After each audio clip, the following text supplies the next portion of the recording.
Good evening, everyone. Today we'll talk about cure in metastatic colorectal cancer. Now, is it a mirage which we are chasing, or it's really achievable reality? Right. So I am Dr. Nikhil. I am a GI oncosurgeon, and I work in Delhi at Max Institute of Cancer Care and Max Super Speciality Hospital, Saket. So we will often see patients with colorectal cancer, and the scan will show a liver something like this, right? And generally, the mood at that point of time will be that of doom and despair, right? But often, rather, I wouldn't use the word often, but many a times in well-selected patient, we can achieve cure. We can look at long-term survival. So, which are those patients, and what we should be doing about those patients? So, I'll give you example of a case which we initially saw 3 years back in June 2017. He was a 46-year-old gentleman presented to us with bleeding per rectum, with altered bowel habits and anemia. When we took the history, then we realized that he is actually symptomatic for a couple of years. There was a growth in the sigmoid, and he was scared of surgery, so he took alternative treatment, and the disease continued to progress. So on current evaluation, we noticed that the growth was as 18 centimeter from anal verge on sigmoidoscopy. A biopsy showed an adenocarcinoma, and the imaging showed that there was a solitary lesion in segment 8 of liver. Right. So in this patient, we went ahead with laparoscopic sigmoidectomy and laparoscopic metastatectomy. Right, so I'll just show you a small clip which shows us doing metastatectomy of the liver. I'm not showing you the sigmoidectomy because that's a standard procedure. I'm so sorry. Yeah. So here is this intraoperative video. So you can see there is a lesion which we can see in the liver. It has been marked with cautery all around with a good margin.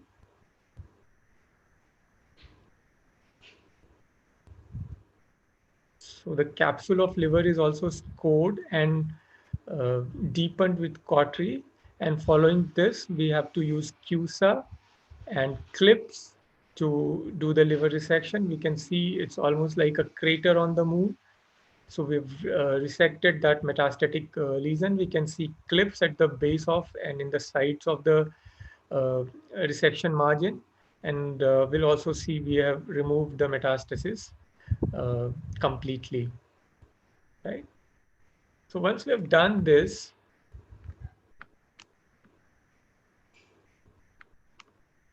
the biopsy showed that it was a T3N0 lesion with a solitary liver metastasis, and we removed 18 nodes during surgery. All the resection margins, including the liver resection margin, were free of tumor. So he took adjuvant treatment. We gave him K-pox, and it lasted from July 2017 to December 2017. When we re-imaged him in January 2018 after completion of adjuvant treatment, we saw that there are multiple lesions in the liver. Right. So this is a video of a PET scan. Now you see, can you see? Yeah, so there are multiple lesions in the liver, right? So there were around 3-4 lesions in the liver, and they were all across the liver. So we ablated those lesions with RFA. I think I missed a slide here actually. So we ablated those lesions, and few of them disappeared, but one of the lesions continued to progress. And following which this patient was administered FOLFIRI and bevacizumab. So that is a strong chemotherapy with biologicals from December to March 2019. But he continued to progress even on systemic chemotherapy. So this is a MR which was done in May 2019, and we can see this lesion here, right? So I'll pause in between. So this, if you can see my arrow, this lesion is starting from here. So this is the old neck cross lesion which underwent RFA. Here you can see another scar, RFA. So this is the RFA lesion. This is dead. This is also dead lesion.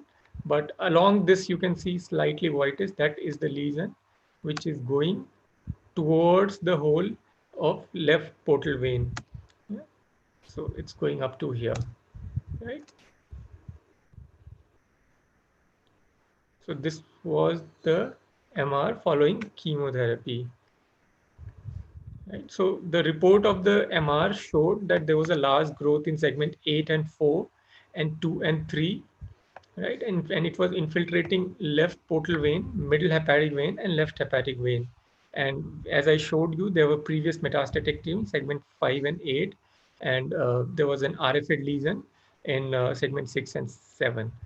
So we planned for a surgery on him, right? Because it was only liver limited disease.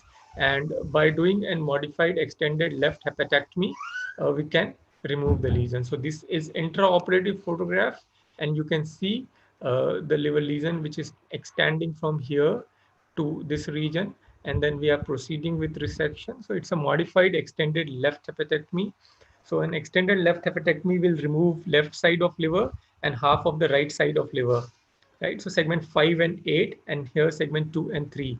So we'll starting from the plane which is in the for right hepatectomy, for left hepatectomy, and we'll then generally deviate the plane for the extended left because the lesion is there in the upper part of segment 8. So we have to include that, right? And this is the post resection liver. So this is the remnant liver. A part of segment 5 has been preserved, and 6, 7 right posterior segment has been preserved. Right, this is the specimen. You can see this specimen. The lesion is starting here. This was the resection margin here on the segment 8. This is part of segment 8. This is part of segment 4, and this is the lesion from inferior aspect of liver, and we can see the disease here also. This is the falciform ligament. Yeah, and this is the September 2009 CT scan of this patient, and it shows uh, this is the RFA lesion, and this is the right posterior and segment 5, and you can see there is no recurrence in the liver, and this patient is disease free. Now we have a follow-up of this patient from 2 months back, and he's doing well. His CA is normal, and there is no recurrence. Right. So obviously, it's an exceptional case. This is any case which is not routinely seen the outcome, but this is just to highlight what is achievable in colorectal liver metastasis. Even after having a patient failed on multiple lines of treatment, including RFA, chemotherapy, and despite requiring a major surgical resection. Right. So liver metastasis is the commonest form of metastasis in colorectal cancer. And now we define these metastases into synchronous metastasis and metachronous metastasis. Now, synchronous metastasis is something which is diagnosed at the same time when we diagnose colorectal cancer or few months after resection. And these are around 1/3 of the patients with colorectal cancer will present with liver metastasis. And metachronous metastasis is patients who will develop liver metastasis later. This total would include around 50% of the patient.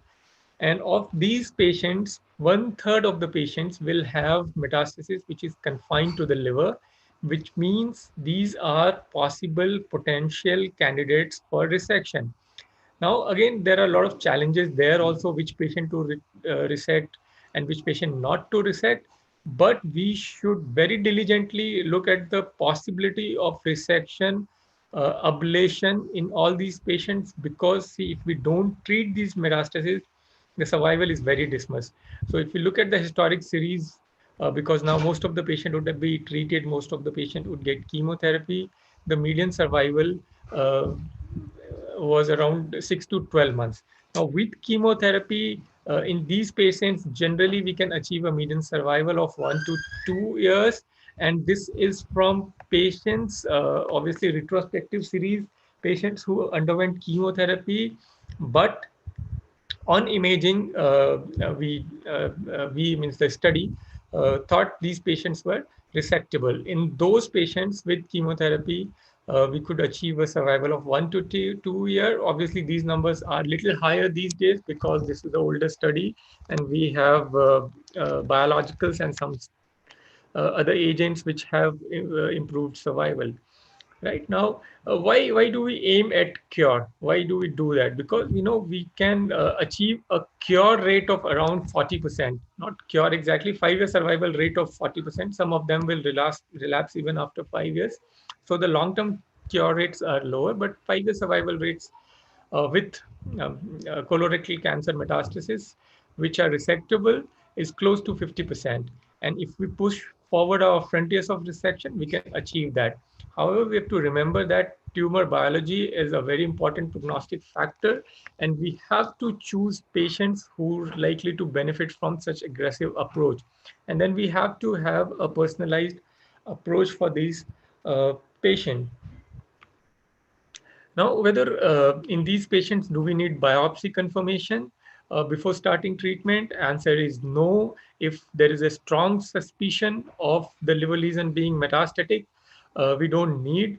But in cases where there is doubt, there is no hesitation in doing biopsy because needle tract seeding incidence is very low.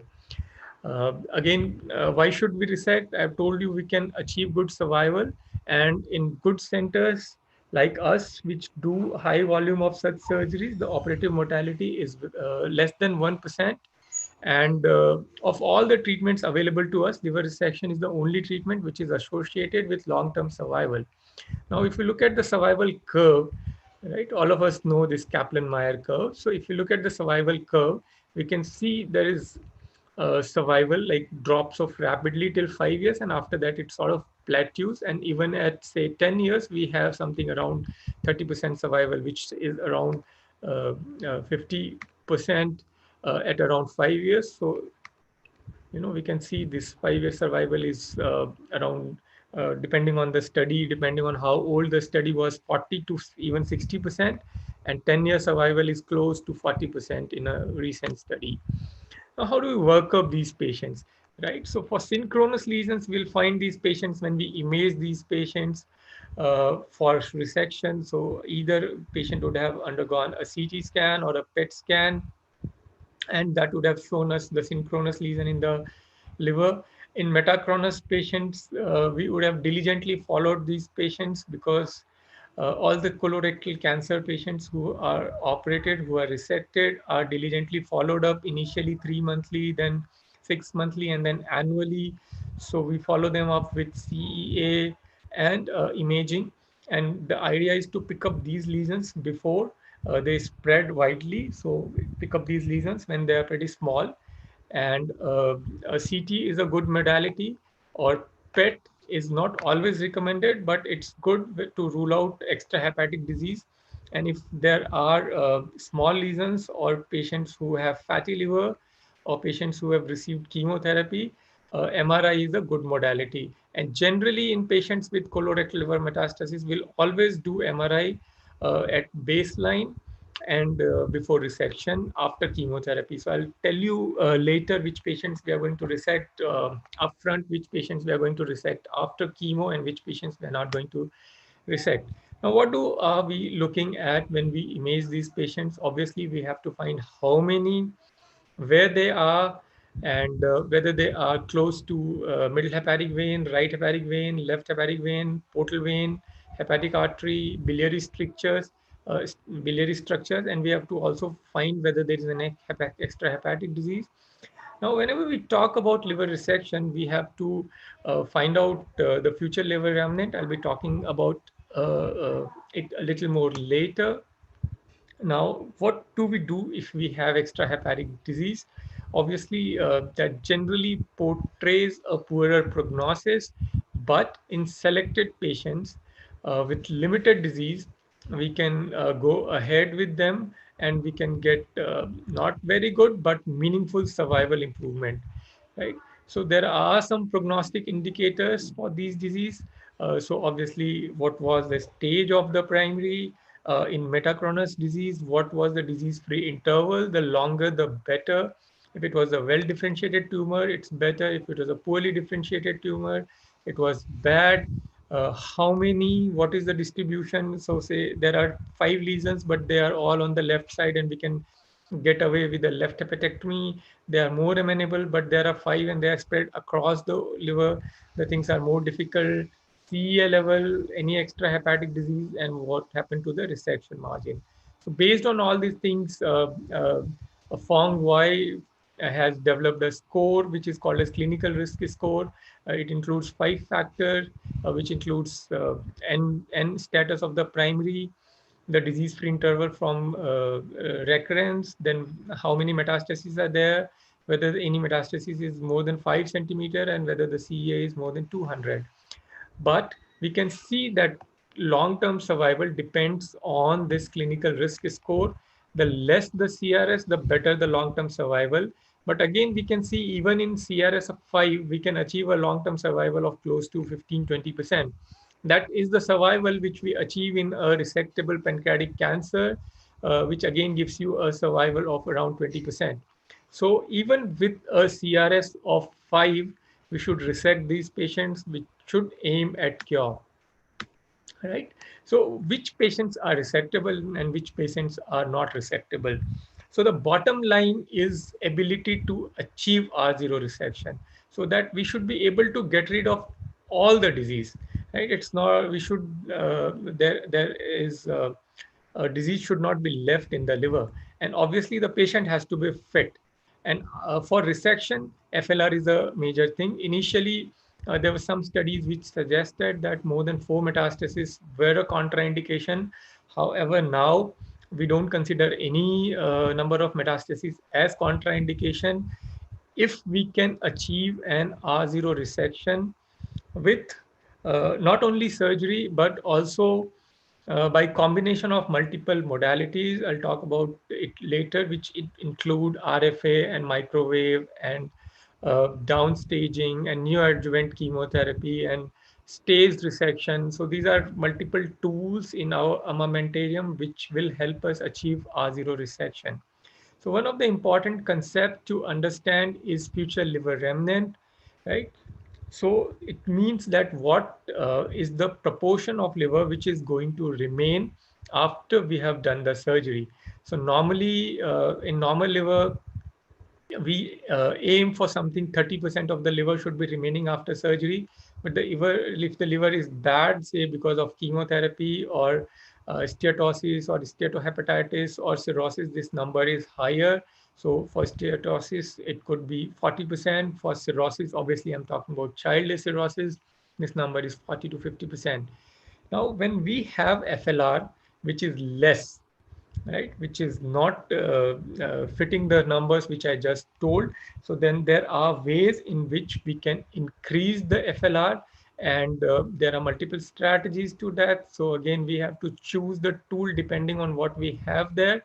And again, it can be a parenchyma sparing and segmental resection. So say the case I showed you, we chose to do a modified extended left, not the extended left. So we have to modify our transaction plane. We have to preserve as many segment as possible, right? Then there is portal vein embolization, which we frequently use. I'll show you in next slide. And we can stage our resections. If, for an example, there is a lesion in segment 2, 3, there's another lesion in segment 6, 7, and we cannot combine resection. So we can do segment 2, 3 resection earlier. And then we wait for the liver to grow, and then we can do segment 7, 8 resection. We can also, as I told you, do combination. So we can do combination with ablation, with SBRT, and ELPS is a new upcoming modality, still evolving, right? And by which we can increase the FLR. So PVE is something which we frequently use, and it will give you some regeneration. So this is a patient who underwent PVE, and this is something which we can achieve. So future liver remnant, which was 470 centimeter cube, was before PVE has increased to 547 centimeter cube. Right now, how to go about it? So there are multiple options which we have. Say you have a patient who have a lesion in colon, say sigmoid or right colon, and their pattern of liver metastasis. So there could be one liver metastasis, there could be multiple liver metastases. The patient could require a metastatectomy. Just we showed it could be a left lateral resection, or it could be a major hepatectomy. So there are various approaches which we can use to resect these patients. We can do sequential bowel first.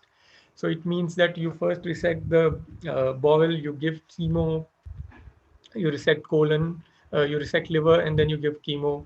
It could be simultaneous, as in the case I showed you. So you do both colon and liver at the same time, followed by adjuvant, or there's something which is called as liver first, right? So in this, we give neoadjuvant chemo first, then we resect the liver, and then we give more chemo, and then we resect the colon. Obviously, there are pros and cons of all these approaches, and we can use all these approaches depending on the patient, uh, though there are no randomized studies to support one over the other. And whenever there are studies retrospective, there were very important selection biases where easier patients were chosen for sequential simultaneous liver resection, and patients with greater liver disease understand sequential liver. So as of now, we don't have any clear evidence that this is superior to that, but based on the data we have and the practice we do and the patients which we've operated, we've learned few key concepts, and those concepts are that sequential liver first, right? So which cases will undergo sequential liver first? So sequential liver first generally means that we give chemo first, right? It's not liver first.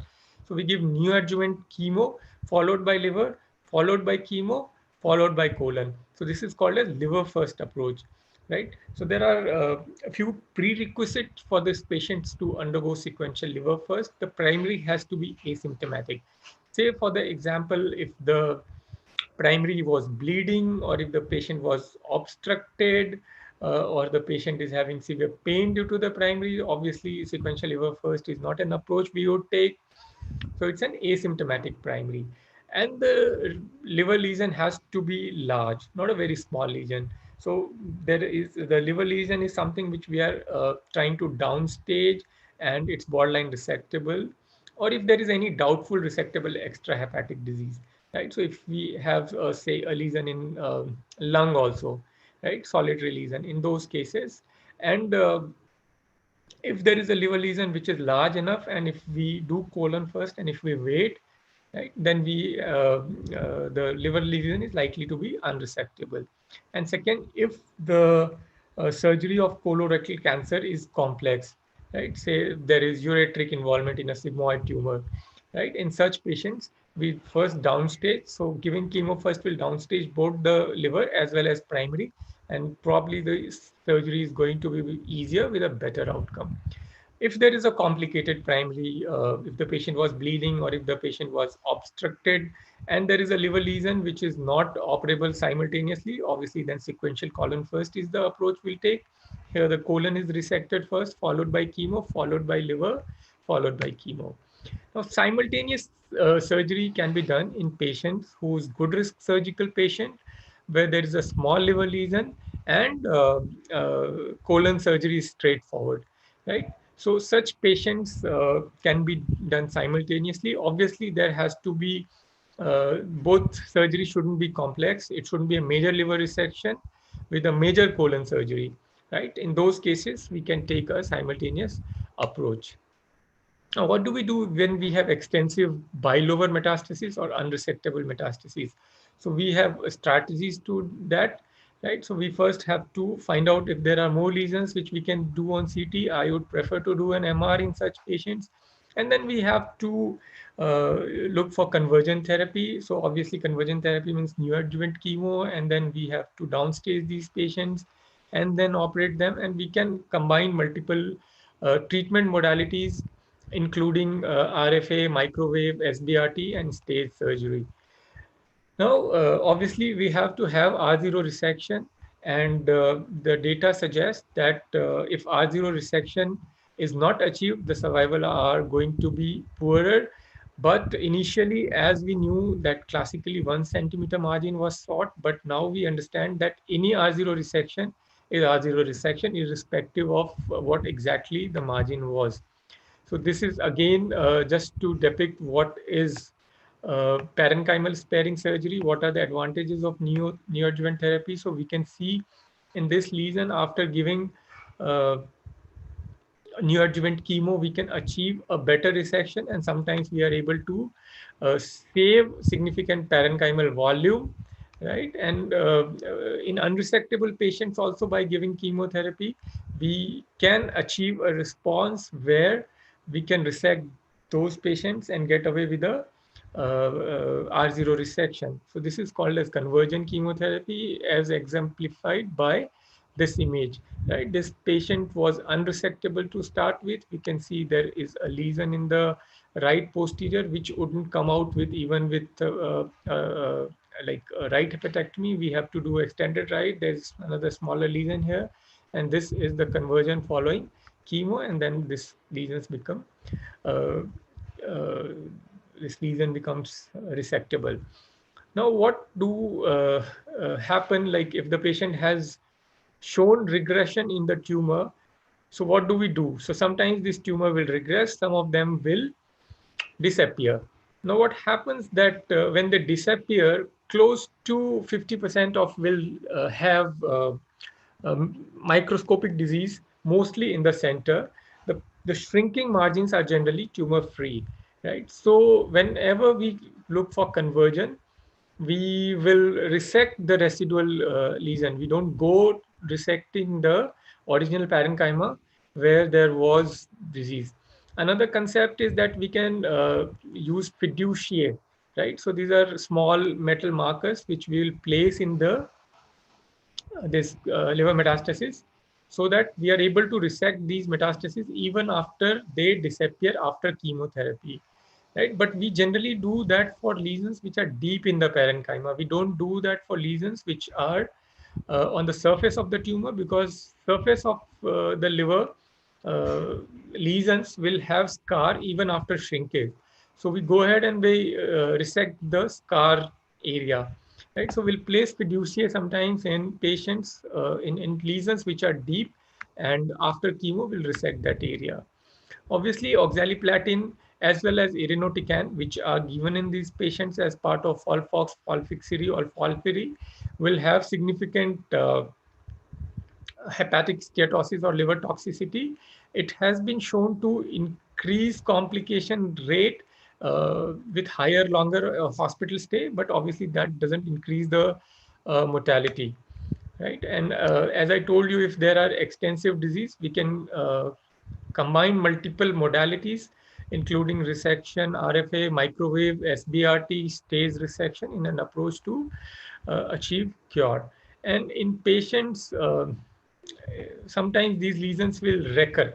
As I showed you, we first RFA'd those lesions, we gave chemo, but it still recurred. And such patients, some of them will be candidate for a second liver resection. And if we are able to resect, we can achieve good 5-year survival. So we have to diligently look for patients who will be candidate for resection even after resection, right? And in selected patients, so this was for liver metastasis. Now for peritoneal metastasis also, again in very, very selected patients, so around 8% of patients of colorectal cancer will have peritoneal dissemination. Now, when we have peritoneal dissemination, we look for something which is called as peritoneal cancer index, right? So this is calculated on imaging, and then again it is calculated intraoperatively. Now, in patients with low PCI, we can aim for CRS and HIPEC. Again, as in liver disease, these patients will receive neoadjuvant chemotherapy, and then we have to look at the disease biology. If the disease is stable or it has regressed and patient is a very good surgical candidate, we can do cytoreductive surgery and HIPEC these patients. So this is an example of a patient in which we did HIPEC. So you can see right anterior abdominal wall, which we have resected all the peritoneal disease from there. Again, we've resected all the peritoneal disease from diaphragm, from the left diaphragm, over the liver, and then over small bowel. The omentectomy has been done. All the disease has been removed, and then these patients will be given hyperthermic chemotherapy intraperitoneally, right? So this is a device which is used, and then this is how we prepare these patients, and then this is covering the patient. So there are two ways you can do it. You can do it open, you can do it closed, right? So generally we prefer open, but in COVID times, we opted for closed because there was risk of COVID from these patients, because this will generate aerosol, right? So in very well selected patients, by doing CRS HIPEC also, we can achieve meaningful survival. And to sum up, liver metastasis as well as peritoneal metastasis in colorectal cancer is no longer the end of the road. And in well selected patients who have good biology and good performance status, we can get good result. But obviously we have to have R0 resection, and in case of peritoneal carcinomatosis, it's called CC0, right? And obviously there is role of chemotherapy, and that's how we can prolong survival in these patients, and we can have a meaningful survival. Thank you. Yeah, thank you so much, Dr. Nikhil Agarwal. It was an insightful session, sir. Thank you for sharing this.